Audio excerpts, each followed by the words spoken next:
Donc, on va commencer à enregistrer voilà, ce partage, ce satsang.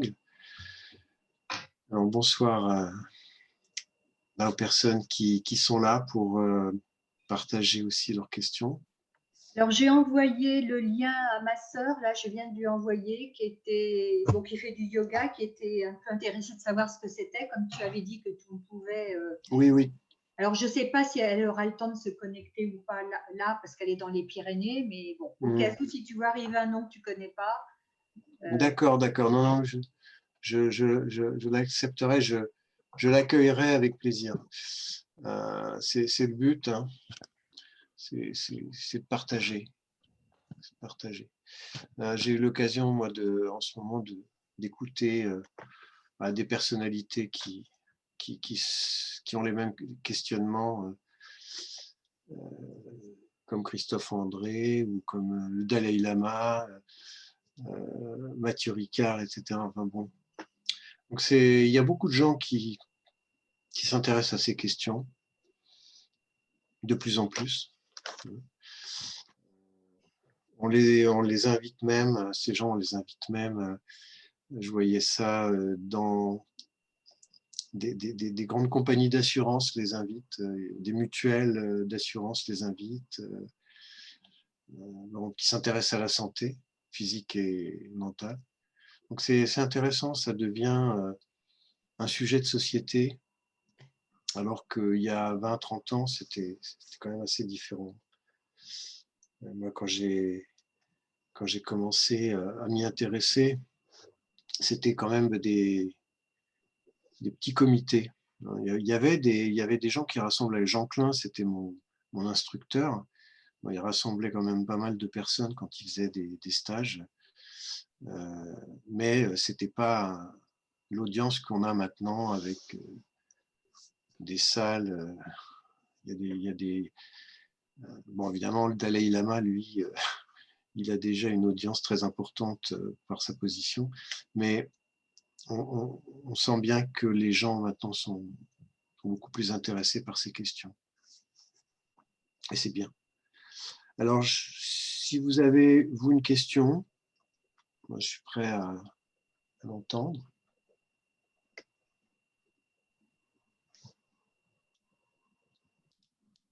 On n'a pas besoin de... Des fois même, on repose un peu les mêmes questions et c'est toujours intéressant parce que déjà, moi, je reprends jamais les choses de la même façon, même s'il y a toujours des points communs. Ça dépend du moment, ça dépend de comment est la personne qui pose la question. Et puis, des questions très simples sont tout aussi intéressantes puisque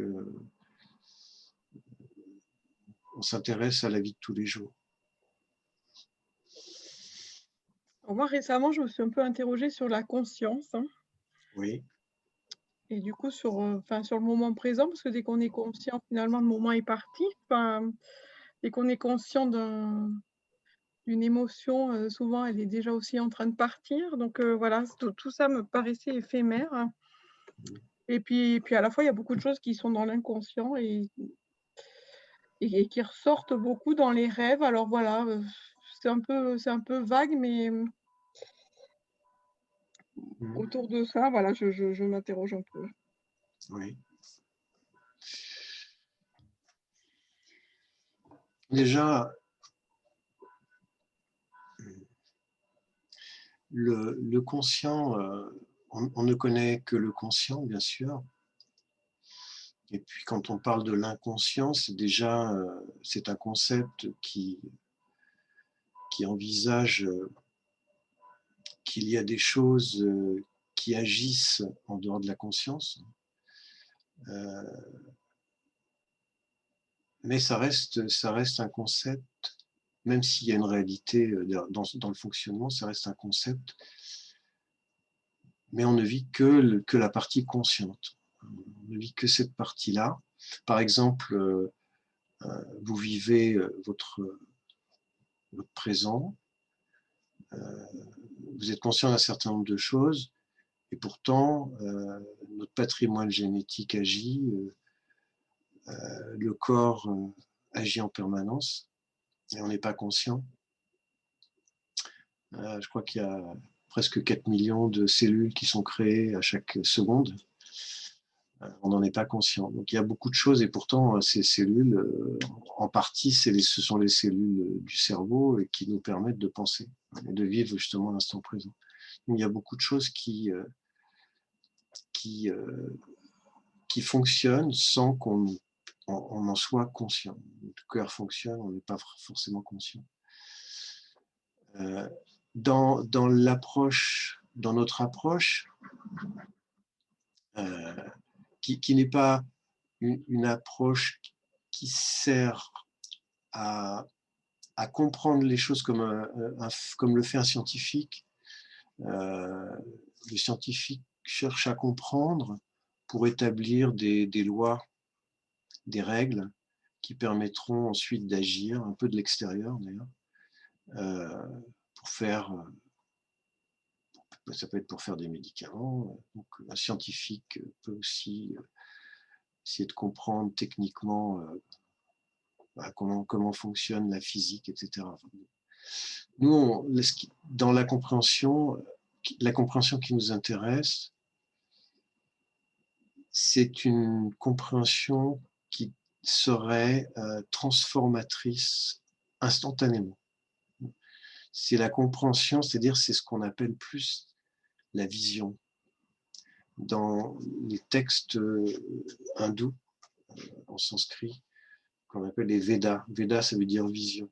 C'est une vision. La vision, c'est instantané. On a une vision de quelque chose, une vision qui va nous donner un schéma général et qui peut correspondre à une compréhension, une certaine logique qui se ressent d'un coup, qui s'appréhende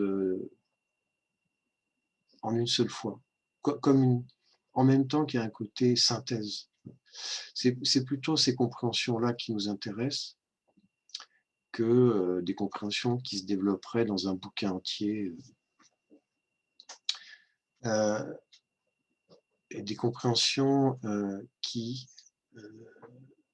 vont s'appuyer justement sur l'instant présent, l'instant qui est là et qui est constitué d'une pensée, en principe c'est une pensée à la fois, même si elles vont très vite, d'un état émotionnel, de sensations, qui passe très très vite. Donc, je vais pas développer certaines connaissances que j'ai, et je les ai pas toutes non plus d'ailleurs, mais je vais pas développer des connaissances théoriques sur le conscient, l'inconscient. C'est pas le but de ce partage. En tout cas, c'est pas le but que je me suis fixé. Mais quand on évoque le présent, l'instant présent, c'est intéressant d'avoir une certaine prise de conscience que ce présent n'est absolument pas saisissable en tant que présent. Quand par exemple, on a une impression, ensuite, on peut la capter, on peut la saisir, mais on la saisira dans le système de la mémoire. La mémoire va saisir, va dire, tiens, je suis triste, mais il est possible que le temps de dire je suis triste, il est possible que je ne le sois plus. Il y a cette notion d'un temps présent qui défile constamment, un peu comme une rivière qui s'écoule. On a l'impression que la rivière est là, mais en fait, l'eau n'est jamais la même. Peut-être aussi dans le taoïsme pour ça qu'on parlait de la voix, une voix certains parlent aussi du flux, enfin, de quelque chose qui s'écoule, un écoulement permanent qui fait que l'instant présent, puisque si c'est un instant, il ne peut pas durer. Et notre expérience, elle est dans la compréhension de ce que cet instant présent nous enseigne. Déjà là, il y a un aspect méditatif assez intéressant. Lorsque on comprend que l'instant que l'on vit n'est déjà plus là. L'instant que l'on vit. Quand on commence à parler d'un instant, de quelque chose, dès qu'on a posé un mot, qu'on l'a transformé en idée, en quelque chose, ça n'est déjà plus le même instant. Et quand on parle par exemple du passé, on parle du passé, c'est quelque chose qu'on a vécu mais qui n'est plus là. C'est un concept du passé comme un concept du futur, mais on ne peut vivre que l'instant présent. Même quand on parle du passé, on vit ce concept dans l'instant présent. En fait, tout est inclus dans un présent, comme si c'était un présent éternel. Il n'y a pas de... Ces notions de passé, de futur, ne sont qu'un imaginaire, au fond. La vie ne crée que du présent. Elle ne crée que du présent. Si par exemple, je parle du passé de l'univers, ce passé de l'univers n'existe pas. Il n'existe pas. Il a été, mais il n'est plus et il n'existera plus jamais. Voilà, donc c'est lorsque on envisage cet écoulement du temps permanent qui fait que rien n'est saisissable et que tout est, on pourrait dire, régénéré, recréé à chaque instant. Tout est recréé à chaque instant. On peut être libéré de quelque chose. On peut être libéré de quelque chose. Les bouddhistes proposent de méditer un certain temps sur l'impermanence. Rien n'est permanent. Dans cette impermanence, alors évidemment c'est l'impermanence puisque l'instant présent qui est très très réel, puisque c'est un état physique, un état mental, un état émotionnel, ne sera jamais permanent. Il y a une transformation tout le temps, tout le temps, tout le temps, tout se transforme. Il n'y a rien d'ailleurs que vous n'aimiez pas, par exemple, qui va se maintenir constamment. Une émotion très douloureuse ne sera pas permanente. Donc,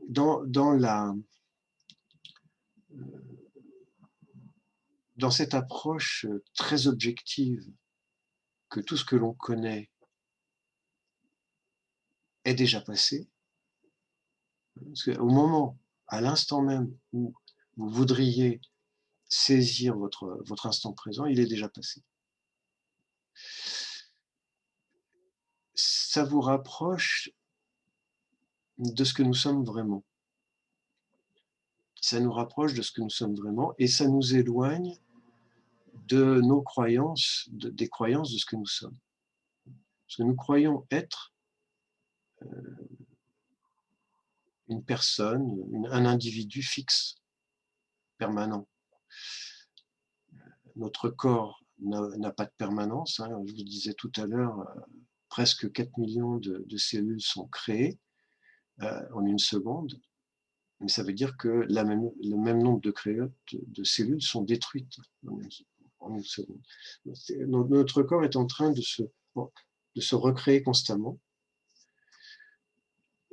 La production de ce corps qui est psychique dépend aussi de la même chose, c'est-à-dire qu'elle n'est pas la production du même corps en permanence, Et en plus, elles changent constamment. Nos pensées changent, nos sensations changent, nos émotions changent constamment. Notre vision de nous-mêmes change constamment. On ne se voit pas pareil quand on est un petit enfant, un adolescent, un adulte. Ça ne nous pose pas de problème parce qu'on a l'impression d'être quand même nous-mêmes. Mais ce petit recul par rapport à ce que nous sommes, c'est intéressant.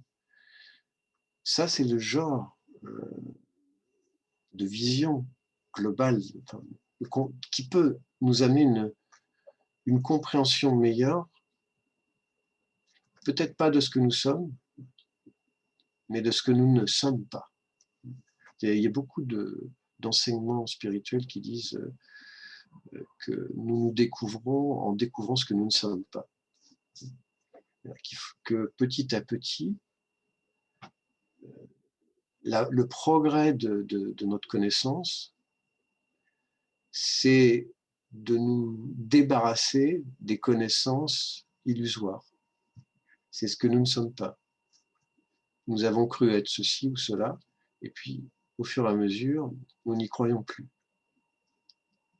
Le fait de ne plus y croire, c'est une libération de notre définition. N'oubliez pas que définir, il y a finir. Finir, il y a des limites. Quand on se définit, on se limite. Et notre aspiration, je crois que tout le monde l'expérimente, c'est de ne pas avoir de limites. C'est de ne pas être enfermé dans quelque chose. On le voit bien en ce moment, avec le confinement, les gens pètent les plombs parce qu'ils sont limités. Et c'est vrai que dans certaines circonstances encore plus enfermantes, ça peut être encore beaucoup plus grave. Voilà, donc envisager le présent pour ce qu'il est, c'est-à-dire comme un instantané d'une création qui ne sera plus jamais la même. Et en plus, cet instantané est infiniment petit parce qu'un instant, ce n'est pas une seconde, c'est pas une demi-seconde, c'est pas un instant, c'est un temps infiniment petit puisque la transformation est permanente. Transformation du corps, de l'esprit et de toutes nos expériences. Si on se base sur cette réalité qui est complètement prouvable et envisageable, qui sommes-nous? Lorsque nous nous accrochons à l'idée d'un nous-mêmes qui change constamment, qui évolue, on ne sait pas trop vers quoi, mais qui évolue en se transformant constamment. Il n'y a pas d'instant où on puisse dire « ça y est, c'est celui-là, je serai toujours cela ». Et puis, par ailleurs, si on s'accroche à sa continuité, ce que disent les bouddhistes, c'est qu'il n'y a pas de continuité dans le moi. Le moi n'a aucune continuité. C'est une suite, on pourrait presque, c'est une suite de discontinuité, puisque tout change tout le temps. Si ce présent nous permet, par l'analyse de ce présent, et on peut aussi focaliser son attention sur cet instant présent. C'est ce que nous proposent d'ailleurs les pratiques de méditation. Si on focalise son attention sur l'instant présent, eh bien, on voit très très clairement que ça change tout le temps. Nos sensations changent, nos pensées changent, nos émotions changent, et qu'on ne peut pas se définir ni comme une pensée, ni comme une émotion, ni même, le corps, c'est pas aussi évident, parce qu'on a l'impression que le corps ne change pas beaucoup, il ne change pas très vite, sauf quand on commence à voir qu'on prend du poids, on prend des rides, etc. Donc là, on sent qu'on change, mais sinon, disons que dans une même heure, dans le courant d'une heure, on ne va pas avoir de changement. Toutefois, la réalité, c'est que nous changeons, notre réalité corporelle change constamment. Et que s'appuyer sur notre réalité pour dire que nous sommes une entité constante, c'est-à-dire un individu, ça n'a pas d'appui, il n'y a pas d'appui pour ça. Ni même ni dans la réalité que nous vivons tous les jours, ni dans la conception logique des choses. Et nous savons même que, avant notre naissance, cette individualité n'existait pas, et après la mort de ce corps, cette individualité n'existera pas. En tout cas, corporellement, elle n'existera pas. Et s'il existe une suite, eh bien, ça continuera certainement à changer, comme cette individualité aujourd'hui qui s'identifie à ce corps. Cette individualité, il n'y a pas de raison qu'elle ne continue pas de changer comme elle a changé pendant toute sa vie. C'est-à-dire que, au fur et à mesure des connaissances, des expériences que nous vivons, notre point de vue de nous-mêmes, des choses et du monde change.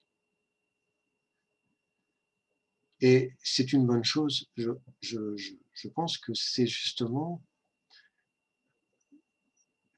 c'est ce qui nous fait penser que notre vraie vie, notre vraie nature, c'est la connaissance. Nous sommes en fait l'évolution d'une connaissance.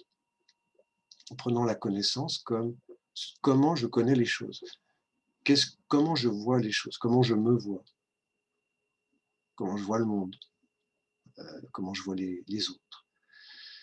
Cela change constamment au fur et à mesure de cet échange que nous avons entre ce corps qui perçoit pas seulement physiquement, bien sûr, mais conceptuellement aussi, et tout ce que la vie nous donne pour nourrir cette connaissance. Là, on a la possibilité de se voir dans une dimension totalement différente. C'est ça la transformation.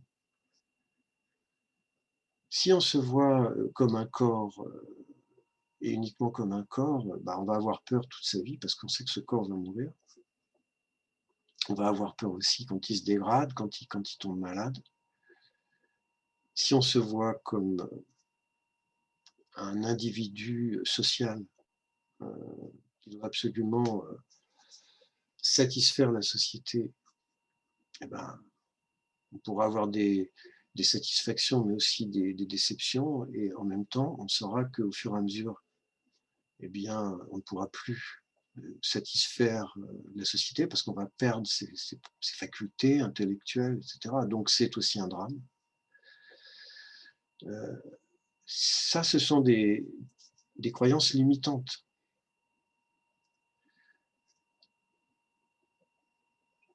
Peut-être même d'ailleurs que la religion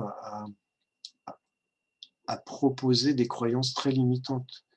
Parce que si par exemple, on va prendre la plupart des religions qui proposent que vous êtes un individu qui doit faire de très bonnes choses pour pouvoir mériter le paradis.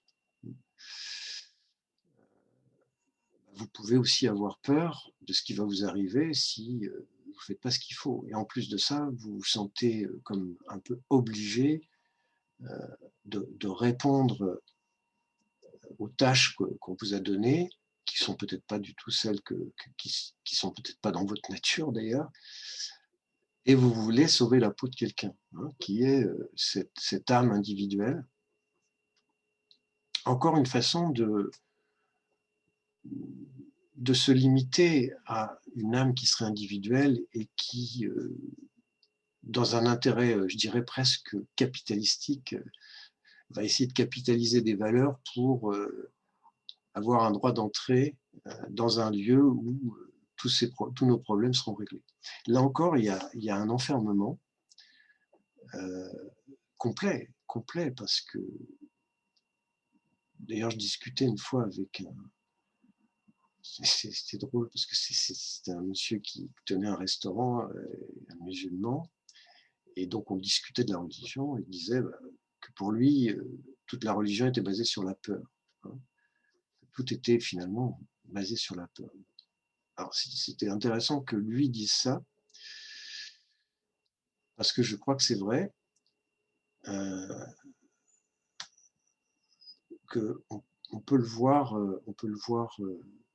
clairement, mais c'est pas toujours évident. C'est pas tout le monde qui dit, voilà, toute la religion est basée sur la peur.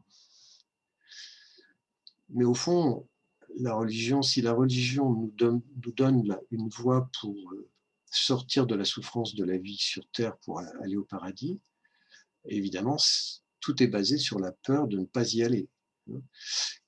Là encore, ça crée l'idée d'être un individu enfermé dans une âme, par exemple. Et on peut pas trouver dans cette conception-là, même si elle peut avoir été utile pour soulager les angoisses d'une époque, et encore maintenant, puisqu'il y a encore beaucoup de gens très religieux, mais déjà, elle n'a pas du tout réglé les problèmes sociaux, puisque la plupart des guerres sont religieuses, hein, enfin, en tout cas, l'ont été, elles sont encore pour certaines. Et par ailleurs, les souffrances des gens qui pratiquent sont loin d'être réglées. Encore une fois, une façon de se voir comme un individu enfermé dans une vie qui va amener la souffrance. Si vous regardez, je ne dis pas de croire ce que je dis, parce que je vais être un peu comme là, je suis tout à fait en accord avec le Bouddha qui disait surtout croyez pas ce que je dis, mais expérimentez par vous-même. Si vous expérimentez l'idée qu'il faut trouver votre salut, d'une manière ou d'une autre, vous vous accrochez à l'idée que vous êtes quelqu'un qui est malheureux. Alors, de toute façon, le fait de vouloir être absolument quelqu'un, ça ne peut pas vous rendre heureux, parce que ce quelqu'un n'arrivera jamais à réaliser ses souhaits comme il le veut. Et si vous vous accrochez à cette idée pour trouver un salut d'une manière ou d'une autre, vous voyez à quel point vous allez juger que votre condition actuelle est médiocre, voire minable, et vous allez toujours espérer avoir un mieux plus tard. C'est-à-dire que vous êtes enfermé dans l'idée que cette individualité, qui aurait une constance, devrait faire un travail énorme, souvent, parce que on a toujours l'impression qu'on n'en a jamais fait assez, pour pouvoir accéder à quelque chose qui serait un paradis. Que ce soit d'ailleurs un paradis religieux ou un paradis simplement humain. Si par contre, vous vous libérez de l'idée que cette individualité existe, je parle dans une objectivité totale. Parce que je ne dis pas que l'expérience, enfin, le concept d'individualité soit inutile. On en a besoin, mais on y reviendra après. Mais si vous n'avez plus à défendre cette individualité, si vous n'avez plus à vous battre constamment pour sortir, obtenir quelque chose, sortir, vous libérer d'une souffrance. Si vous n'avez rien à gagner dans votre champ de volonté, si vous voulez, vous êtes libre. Si vous ne cherchez plus à gagner quoi que ce soit, quelle frustration pourriez-vous avoir? Si vous ne visez plus à un objectif qui serait totalement absent de ce que vous êtes aujourd'hui, à ce moment-là, vous commencez à vous poser dans ce que vous êtes aujourd'hui, à profiter de ce que vous êtes aujourd'hui. Si vous êtes toujours dans un objectif de demain, d'autre chose, quelque chose qui n'est ni ici, ni maintenant, vous êtes constamment tiraillé vers autre chose, sans pouvoir d'ailleurs vraiment le définir, quelque chose qui serait meilleur. Comme on dit, l'herbe est toujours plus verte ailleurs. Hein.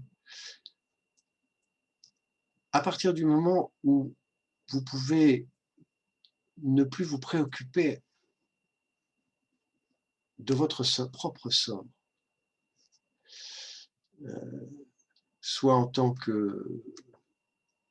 qu'individu, par exemple, ça peut être tout simplement être un individu qui doit absolument, au départ, c'est surtout un individu qui doit absolument recueillir la validation des autres, la validation de la société, etc. À ce moment-là, vous allez être beaucoup plus heureux. Tout simplement parce que vous allez vivre votre instant présent. Quoi que vous fassiez, donc vous ferez toujours ce qu'il faut pour survivre, hein, il n'y a pas de problème. Les animaux le font très bien. Donc, vous allez faire ce qu'il faut pour survivre, mais vous allez comprendre que votre énergie sera beaucoup plus utile pour être heureux si elle est focalisée dans l'instant. Parce que ce que je vis dans l'instant, c'est un instant de bien-être. D'ailleurs, c'est intéressant, bien-être. Le mot, comme le mot est fait, bien-être, ça veut dire être, tout simplement. Si vous êtes très très peu, c'est-à-dire qu'en fait, au lieu d'être dans votre être de l'instant, vous êtes dans un futur imaginaire, vous êtes peu. C'est-à-dire que vous êtes plus dans l'imaginaire que dans votre être. Donc, on peut dire que ce n'est pas du bien-être. Quand on dit voilà, est-ce que tu as bien fait ceci ou bien fait cela, voilà. C'est moins vous allez attacher d'importance à la continuité de votre individualité comme étant une réalité absolue, plus vous allez vous sentir libre, vous allez respirer, votre corps va se dégager de ces tensions et vous allez avoir d'autres perspectives. Peut-être que vous allez avoir envie de un peu plus vous faire plaisir, de vous faire du bien à votre corps. Vous allez plus écouter votre corps. Quand vous êtes fatigué, vous allez vous reposer tout simplement. Vous n'allez pas vous culpabiliser parce que vous n'avez pas fait tout ce que vous aviez prévu. Vous allez être dans l'écoute de ce corps qui est la porte de l'être. Voilà.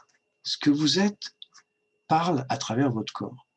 Quand vous souffrez, d'ailleurs, c'est l'être qui, à travers votre corps, vous fait signe que vous n'allez pas dans la bonne direction.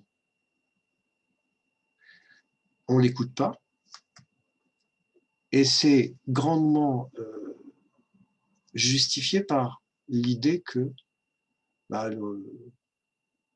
on est quelqu'un qui doit accomplir un certain nombre de tâches, d'ailleurs, ne serait-ce que pour mériter le bonheur, on est sûr qu'il faut beaucoup travailler, beaucoup faire d'efforts, etc. Ce qui est encore, en soi encore une croyance. Donc, le sujet que vous avez abordé de cet instant, l'instant présent, voilà comment moi je vous propose de l'appréhender comme une vraie expérience, peu importe si vous avez du conscient, de l'inconscient. Vous, ce que vous connaissez, c'est le conscient. Dans le conscient, vous avez le présent. L'inconscient, eh bien, il existe, bien sûr, mais l'inconscient, il est là parce qu'il est nécessaire au fonctionnement, mais ce n'est pas ça qui nous intéresse, puisque nous n'en sommes pas conscients. Et puis, quand les choses viennent à la conscience, c'est qu'il est nécessaire de les vivre. Voilà. Alors là, après, on pourra reparler d'autres choses par rapport à cet inconscient qui, à un moment donné, devient conscient. Ça, c'est encore autre chose. Hein. Mais c'est toujours le même processus. Est-ce que je suis figé dans l'idée que je suis permanent, que je suis quelqu'un, un individu qui aurait un pouvoir personnel sur le déroulement des choses, ou bien est-ce que je me conçois comme l'expression d'une vie absolue, globale, universelle, qui s'exprime à travers ce corps d'instant en instant, qui crée la vie de ce corps, qui crée aussi la nécessité de pouvoir s'envisager comme une entité, une individualité. Oui, c'est une expérience. La vie crée l'expérience de l'individualité parce que le concept est un concept. Le concept d'être quelqu'un est nécessaire pour partager. C'est-à-dire que j'ai besoin, pour que ce corps fonctionne, d'avoir le sentiment que je suis ce corps et que je suis les fonctions de ce corps. C'est pas un problème, c'est pas quelque chose qui est au niveau humain, ça existe au niveau de chaque forme vivante. Si une forme vivante n'avait pas conscience d'elle-même, l'instinct de survie ne pourrait pas exister. L'instinct de survie est possible parce qu'il y a cette identification à sa propre forme, à son propre corps. Donc c'est indispensable. Je ne dis pas qu'il faudrait d'un seul coup essayer de ne plus penser qu'on est quelqu'un.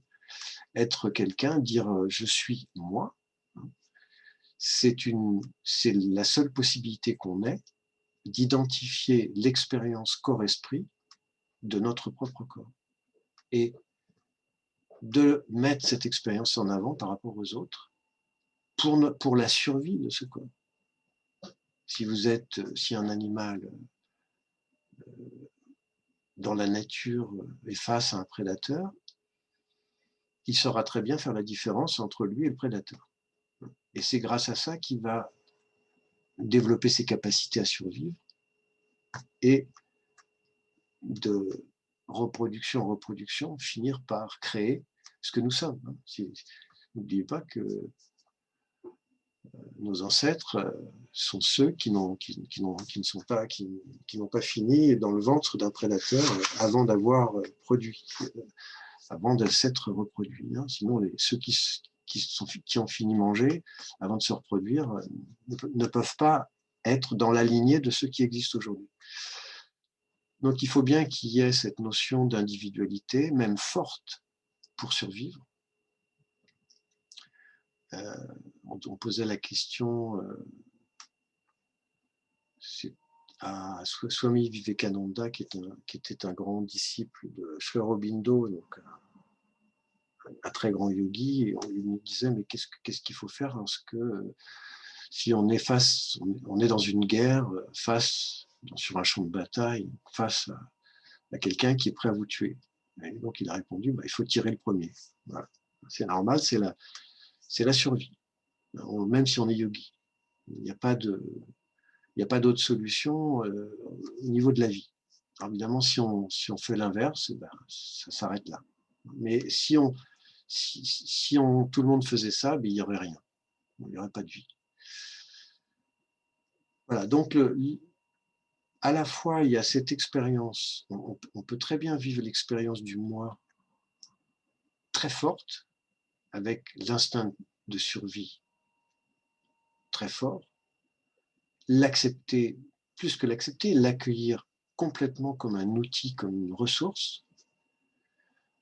En plus, on ne peut pas faire autrement, on ne peut pas se libérer de cette expérience, et en même temps, voir que ça n'est pas notre réalité ultime, ça n'est pas ce que nous sommes, ça n'est pas... C'est aussi ce que nous sommes, hein. C'est aussi un autre maître qui disait on ne peut pas dire que nous ne sommes pas ce corps, comme certains ont tendance à le dire, je ne suis pas ce corps, etc. Il y a toute une approche comme ça dans le yoga où on dit je ne suis pas ce corps, je ne suis pas cette pensée, je ne suis pas cela. En réalité, on est tout, mais on n'est pas que cela. On est le corps, on est l'émotion, on est la pensée, mais on n'est pas que cela. Et en plus, ce que l'on est quand on dit je suis ce corps, c'est un corps qui se transforme constamment. Cette émotion se transforme. Donc on est quelque chose de très mouvant, toujours changeant, mais on est aussi tout le reste. Si on accepte que l'on est en réalité l'expérience de tout cela, c'est-à-dire que ce que je disais tout à l'heure, c'est qu'on est la connaissance, on est ce qui connaît, ce qui connaissent ce qui est. Ce qui connaît ce qui est. Autrement dit, on est la conscience de ce qui est. On est conscience et on est l'être.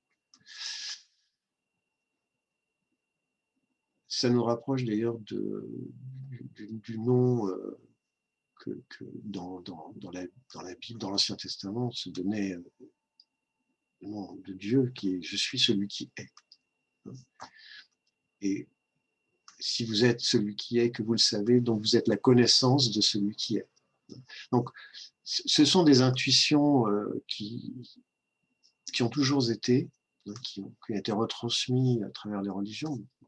Moi, je ne le dis pas malheureusement, ceci, cela, parce que les religions elles sont devenues ce qu'elles sont devenues, parce qu'à un moment donné, c'était nécessaire pour le besoin de la société, pour le besoin de la vie. Hein. Ce sont des étapes. Donc, ça ne sert à rien de regretter, de critiquer de quoi que ce soit, puisque tout a été nécessaire et tout sera toujours nécessaire. Mais aujourd'hui, cette possibilité de se voir autrement. Il y a une question qu'on propose de poser très souvent il y a des satsangs que moi j'ai beaucoup suivis, certains maîtres qui disent posez-vous la question qui suis-je? On ne serait pas les premiers à se poser cette question. Des philosophes grecs peuvent se poser la question qui suis-je? On pourrait poser la question, ce serait intéressant le matin en se levant, qui suis-je vraiment? Et puis d'essayer de sentir vraiment quelle est la preuve de ce qu'on est. Ou de poser les questions, qu'est-ce que la vie? Qu'est-ce que ma vie?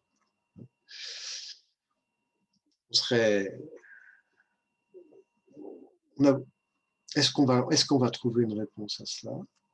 En tout cas, la poser, c'est créer une ouverture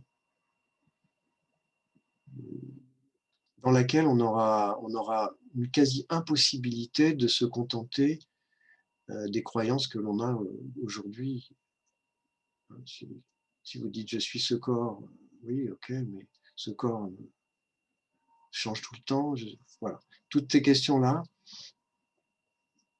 on peut se les poser, c'est très intéressant. Et puis, restez ouvert à ce qui va se passer.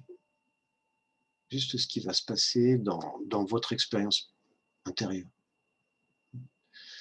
Voilà, je vais m'arrêter un peu là, parce que j'ai longuement développé par rapport à qu'est-ce que nous apprend, enfin, qu'est-ce que nous apprend l'instant présent que l'on peut expérimenter lorsqu'on s'arrête, lorsqu'on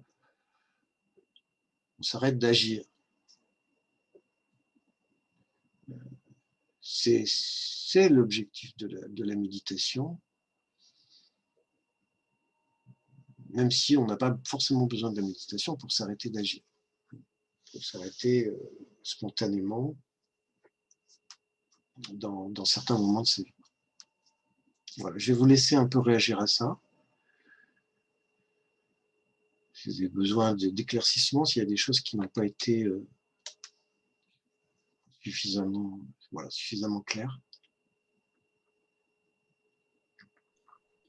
Quelle était l'interrogation de départ d'Anne-Marie? Anne-Marie, elle est encore là, Anne-Marie? Oui. Ben, c'est elle qui va te répondre. Ah oui, j'étais en mute. Oui, c'était vraiment sur la conscience et effectivement sur l'instant présent, cette notion d'instant éphémère, que lorsqu'on prend conscience de ce qu'on est ou ce qu'on ressent, c'est déjà du passé. Et c'était pour mettre un petit peu ça en perspective, voir ce que ça pouvait nous apporter et peut-être même le positiver comme une ouverture finalement. Se dire que on n'est pas que ça ou que ce qu'on ressent avoir été dans l'instant qui vient de passer. Ok, merci. Oui.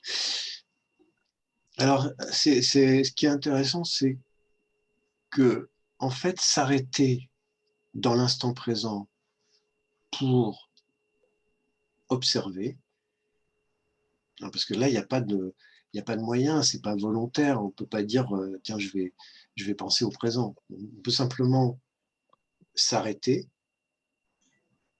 et puis observer que plein de choses se passent, plein de choses circulent. Dans la méditation, des fois on dit ah là là, j'ai pas bien médité parce que j'avais plein de pensées. Non, c'est pas. On a très très bien médité, tout est parfait.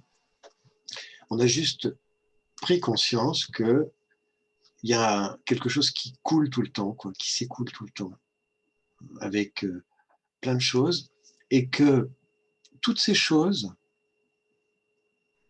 on ne les a pas décidées.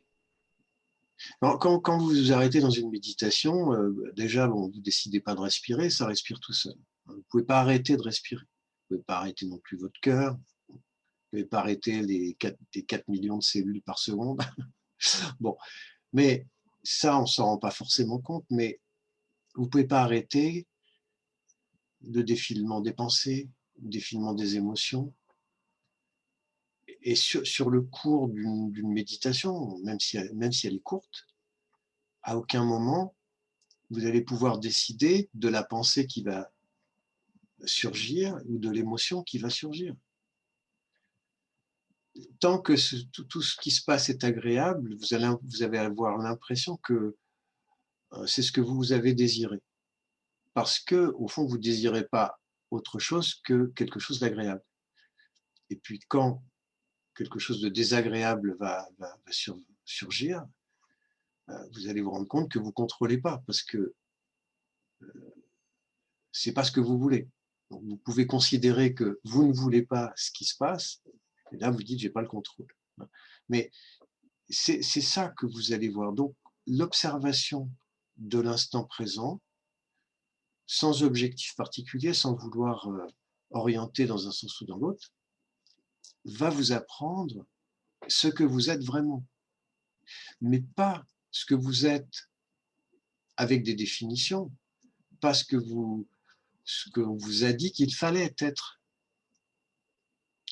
pas ce que vous auriez voulu être, etc.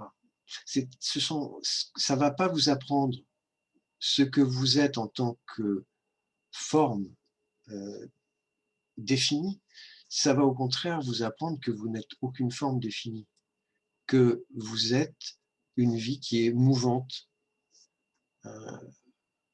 où tout passe constamment, et qu'en plus, vous allez apprendre que en tant que ce que vous considérez comme vous-même c'est-à-dire la personne qui serait l'actrice de votre vie, en réalité n'a aucun pouvoir là-dessus. Vous allez vous rendre compte que cette fameuse personne qui serait créatrice de votre vie n'est créatrice de rien du tout. Elle n'a aucun pouvoir parce que la vie qui traverse votre corps, c'est une spontanéité permanente. C'est une spontanéité que vous vous appropriez, ou plutôt que l'idée de vous-même s'approprie, c'est-à-dire cette fameuse identité moi, ce fameux moi s'approprie en disant ben, c'est moi, hein, c'est-à-dire que vous avez vous avez une émotion, vous dites c'est moi, vous avez une pensée, vous dites c'est moi, vous faites une action, vous dites c'est moi, hein, mais c'est une appropriation a posteriori. En fait, vous êtes la vie. Vous êtes beaucoup, beaucoup, beaucoup plus que ce moi. Et vous en profitez même pas d'ailleurs, parce que vous êtes dans les souffrances de l'enfermement du moi, mais vous êtes la vie, une vie sans limite, et vous êtes l'expression de la vie. Voilà ce que vous êtes. C'est ça qui nous échappe pendant un certain temps, ça nous échappe, et c'est ça qui nous appelle. Cette aspiration, là où on cherche ce mieux-être, cet être sans limite, eh bien c'est ça qui nous appelle. Et c'est ça qui, en nous appelant dans ce petit moi qui n'est qu'une coquille provisoire mais nécessaire, nous fait ressentir tellement de souffrance. C'est-à-dire que cet être qui est sans fin, sans limite, fait résonner en nous cette préscience que nous avons de l'être, parce que nous savons au fond de nous-mêmes ce que nous sommes, pour, dans cette résonance du moi, lui faire ressentir la petitesse de ce confinement dans la croyance d'un moi qui serait séparé du reste, et cette résonance devient insupportable. C'est fait exprès, c'est pour qu'à un moment donné, on lâche ce moi. Cette souffrance devient plus en fait, l'être va résonner fortement, et plus il va presque créer un bruit insupportable de résonance dans les croyances conceptuelles que nous avons de nous-mêmes.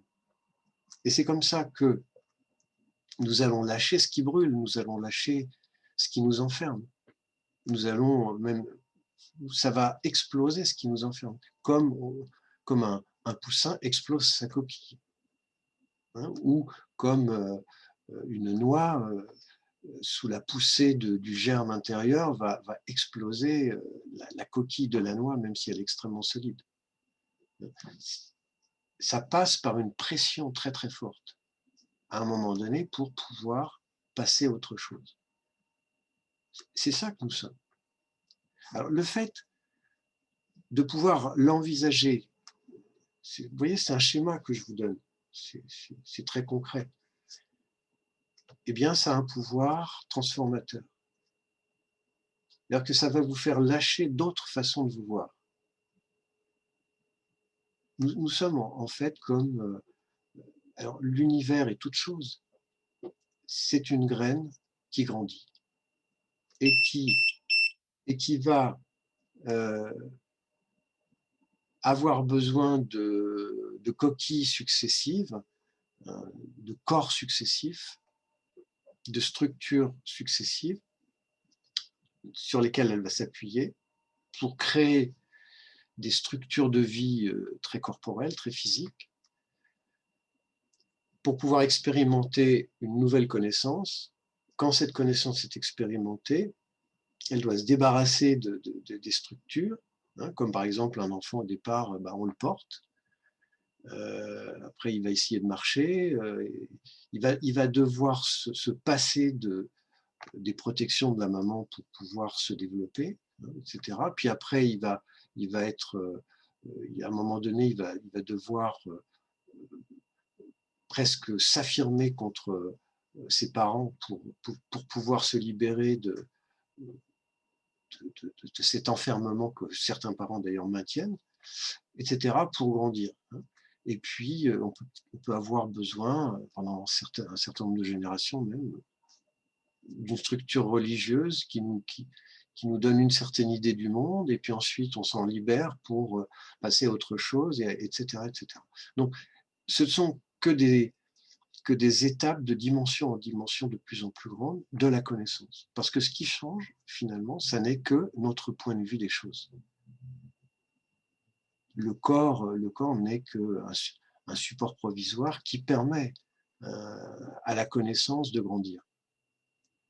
Si vous envisagez la vie et donc ce que vous êtes comme cela, vous sentez bien ce que ça peut faire comme expérience dans votre esprit, dans votre cerveau. Peut-être que dans un premier temps, il y a des gens qui vont dire ouais, ça me fait un petit peu peur parce que bon, je ne sais pas où je vais, etc. Mais ça ne va pas durer. C'est ça que nous souhaitons. En fait, ça correspond exactement à l'aspiration de tous les êtres, de l'être. En fait, c'est pas tous les êtres, c'est l'être. C'est être libre d'être à la fois toutes les formes, au-delà des limites du temps, au-delà de la forme. Est-ce que nous ne souhaiterions pas vivre au-delà de notre corps, au-delà de la vie du corps? C'est ce que proposent toutes les religions. Hein. Donc, de vivre une forme d'éternité, de connaître toute chose, même si, comme on est très raisonnable, on va dire, bah non, c'est pas possible. Mais en fait, au fond de nous-mêmes, on veut connaître, on veut partager, on veut être à travers les autres. C'est ça qui, en fait, motive la vie d'un être humain. Voilà, on est presque arrivé, encore une petite minute. Voilà, est-ce que ça a un petit peu éclairé la question qui n'en était pas tout à fait une? C'est très intéressant. Absolument, très intéressant, oui. Voilà. En plus, je voudrais juste finir en disant, il n'y a pas à apprendre en fait ces choses-là. D'abord, vous n'avez pas besoin de les apprendre parce que vous le savez déjà. Tout ce que je vous dis, en fait, vous le savez. Pourquoi? Parce que tout le monde le sait. C'est l'être qui sait tout ça. Il le sait depuis le départ. C'est pour ça qu'on parle un peu de se réveiller, de l'éveil. Hein, c'est ça. On devrait s'éveiller. C'est-à-dire qu'on éveille des connaissances qui ont toujours été là. Si vous les appreniez par cœur, ça voudrait dire que vous les refusez.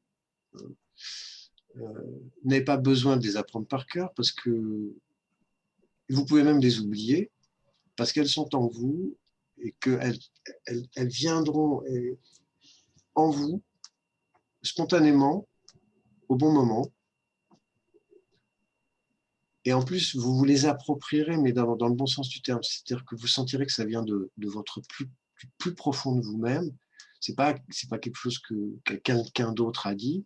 C'est quelque chose que vous allez ressentir de l'intérieur. Vous allez complètement adhérer parce que vous l'aurez vraiment ressenti comme une vraie réalité, une réalité presque absolue, je dirais. Et en même temps, avec la liberté de pouvoir même en changer. Alors que votre point de vue d'un moment peut être très libérateur, mais ne pas être l'ultime compréhension. La compréhension d'aujourd'hui n'est peut-être pas la compréhension de demain. Peut-être que demain, vous comprendrez encore plus, encore mieux ce que vous êtes. C'est pour ça qu'en fait, on ne s'arrête jamais. Il n'y a pas de fin. Ce sont des points de vue qui sont de plus en plus ouverts. et qui vont de plus en plus intégrer la totalité de tout ce que vous allez rencontrer, de vos voisins que peut-être aujourd'hui vous ne comprenez pas, des comportements, des sociétés que peut-être aujourd'hui vous ne comprenez pas, mais progressivement, tout vous allez intégrer et tout comprendre, parce que votre vision sera suffisamment vaste pour que chaque réalité trouve sa place. À ce moment-là, il n'y aura plus de conflit, ça c'est clair. Voilà, je vais vous laisser pour que vous ne soyez pas en conflit avec ceux qui vous attendent pour aller manger. Merci. Merci Sylvain. Voilà. Merci beaucoup. Voilà. À jeudi. À jeudi. Voilà. Allez, bonne Bisous. soirée. Merci, Au revoir. bonne soirée, au revoir. Au revoir. Au revoir.